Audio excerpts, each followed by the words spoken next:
Next tonight, a new powerboat's being introduced to Torquay, which will be fully accessible to wheelchair users.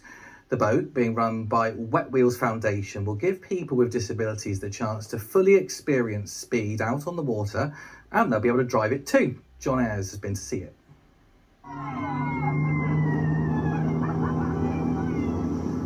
It's easy to assume that powerboating is out of reach for people in wheelchairs, but that's not the case. This boat has been specially adapted so they can get on board, be safely strapped in and drive the vessel. Torquay will have a boat like this next year, giving people with disabilities a barrier-free experience. Mandy and Steve Darling are councillors on Torquay Council and are registered blind.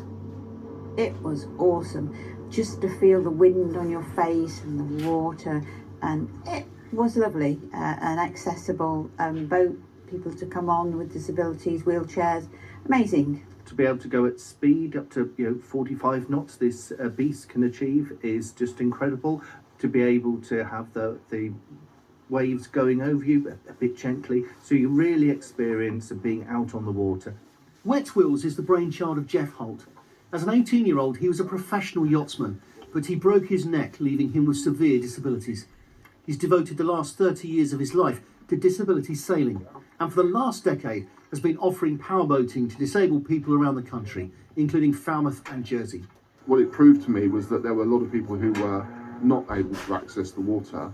I knew that from experience, but it was what was stopping them, what were the barriers, and predominantly the barriers were the boats themselves. And so I decided to start WetWheels just over 10 years ago. Businessman James Ashton contacted WetWheels and is funding a new boat for Torquay.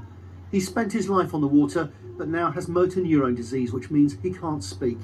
The only requirement is that they have a disability and they can go with their carers onto the boat, and the boat is fully accessible, it's fully coded, and provides a great day out for the person and their carers. The plan is for a new boat to start up this time next year. John Ayres, BBC Spotlight, Torquay.